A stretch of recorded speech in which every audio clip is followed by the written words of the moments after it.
அண்ணா பார்த்துக்கலாம் அவசரப்பட்ட ஒன்றும் செய்ய வேண்டாங்க. நம்ம டோருக்கு எடுத்து வச்சுருக்கு வந்தால் இதாக்கு சைடு பலகை, அடுத்து இது ஆர்ச்சி பலகை, இது ஒன்று சைடு பலகை, இது டோரு பலகை நான் இருக்க பெருசு நான் நல்ல வீதியாக இருக்குல்ல இது, அதுவும் நான் வீதியாக இருக்குல்ல இதுவும் சேர்ந்தாக்கும் டோர். இதில் ஏக்கும் கொத்து வரும் பார்த்துக்கொள்ளுங்க. அது டோர் ஆகும். அது வாசலுக்கு மட்டுமாக்கி 50,000 ரூபா ஆகுது. வாசலில் வந்து அடுத்து கொத்து வரும்.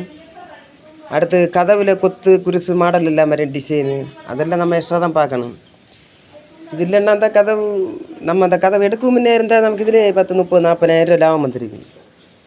பின்ன ஒன்று அதை பார்த்துக்கொள்ளுங்க. இது வந்து லைஃப் 3-4 தலைமுறை கிடக்கு. இந்த இதில் வந்து இப்போ பண்டுள்ள 2-3 தலைமுறை கழிஞ்ச மரம் எல்லாம் இருக்குது பார்த்தீங்களா, அது மாதிரியா இருக்குங்க. அதுக்கு சென்டர் ஃபாரஸ்ட் தட்டி தான் எடுத்தது பார்த்துடுங்க. அது வந்து 10 வருஷம் கேரண்டி தரான், 20 வருஷம் வரைக்கும் ஒன்றும் பண்ணாதுன்னு சொல்லிடுவாங்க. அது கழிஞ்சு 20 வருஷம் கழிஞ்சு மீண்டும் நீங்கள் அந்த 40,000 ரூபா கொடுக்க வேண்டியது. அப்போ தான் 30,000 நீங்கள் கொடுக்க வேண்டியிருக்கு. அது பார்த்துக்கிடுங்க. அது வந்து இரும்பு டோர் ஆகும். இந்த இரும்பு டோரெல்லாம் நாங்கள் திருச்சியில் போடுறது வந்து சேஃப்டிக்கு போடுவோம். வெளியே உள்ளாடி மரத்தில் கொடுத்துட்டு அதுக்கு வெளியே சேஃப்டிக்கு டபுள் டோரு கொடுப்பாங்க. ஸ்டீல்லையும் கொடுப்பாங்க, இந்த மாடல்லையும் கொடுப்பாங்க. இந்த மாடலில் கொஞ்சம் மாறிடும் கொடுப்பாங்க. அதை பார்த்துக்கிடுங்க. இது வந்து நமக்கு பிள்ளைங்களா காலம் தாண்டி மீண்டும் கிடக்கும். நம்ம நார்த்து வச்சுருக்குது. பின்ன இதில் ஒரு விஷயம் என்னென்னா, நான் ஜன்னலில் கொடுத்துருக்க பலகையில் வந்து இது வந்து சீவு போயிட்டு 2.5 இன்ச் இருக்குது. இன்னும் இருக்குது அது சீவுனது போயிட்டு 2.5 இன்ச் இருக்குது. நமக்கு வந்து சீவு போயிட்டு 3 இன்ச்சு கிட்டே இருங்க. இல்லை கனை ஏற்றி போட்டேன் அவ்வளோதான். ஆனால் அது கம்மியாக நான் இங்கே முதல்ல சொல்லியிருந்தேன். அதிலே எல்லாம் அதேசம் கொஞ்சம் கூட உப்பேற்றிருக்கலாம். தாய்வாசல் போக மீது எல்லாம் உப்பேற்றி எடுத்துருக்கலாம். சரி பார்த்துக்கிடுங்க. அதுக்குள்ள லைஃப்பும் இதுக்குள்ள லைஃப்பையும் ஒன்று பார்த்து செய்யுங்க. ஏன்னா மீண்டும் மறுபடியும் செய்ய விடாது. நம்ம யூடியூப் சேனலில் பார்த்து நம்ம தொலைஞ்சேன். யூடியூப்பில் வந்து ஒன்றுக்கு டபுளாக தான் சொல்லுவேன். அது எல்லாருமே அப்படி தான், அவங்களே சேல்ஸ் ஆக அப்படி தான் சொல்லுவாங்க. இது வந்து நம்ம ஒரிஜினாலிட்டியாக பண்ணதாங்க. அது பார்த்துக்கிடுங்க.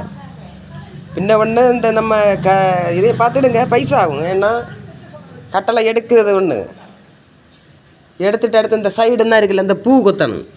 இந்த பூ இது கொத்தணும், அது தனி காசு. அடுத்து தான் இருக்குது வாசலுக்கு கதவுக்கு இந்த இதெல்லாம் நமக்கு பிடிச்ச டிசைன் யாதோ அதை கொடுத்து அதுக்கு நான் கையை கொத்தி தருவாங்க.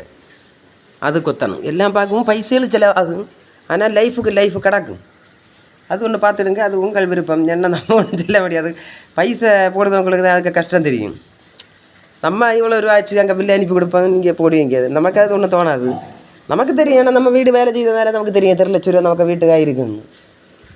அதனால் நீங்கள் வேணும்னா பாருங்கள். பார்த்துட்டு இல்லைன்னா என்ன வாரீங்க என்ன பார்த்து ஒரு நாள் இங்கே வந்தாலும் போதும். இன்னும் 4 மணிக்கு ட்ராவல் தான் உங்கள் வீட்டிலேருந்து நம்ம வீட்டுக்கு வந்து பார்த்து முடிவு பண்ணாலும் போதும். நான் இந்த ஜன்னலுக்குள்ளே டோர் எல்லாம் நாளைக்கு வந்து பார்க்காங்க. மிஷினை வீட்டுக்கு கொண்டு வராங்க. ஏன்னா இதில் வந்து ஒரு பீஸு நமக்கு எடுத்தான்னாலே பணம் 100-150 ரூபா போகுது. மஞ்சள் பலகை ஒரு பீஸு பண்ணாலே நம்ம கொண்டு கொடுத்தா நம்ம அங்கே எப்போ அவங்க பக்கத்தில் இருக்க மாட்டோம்.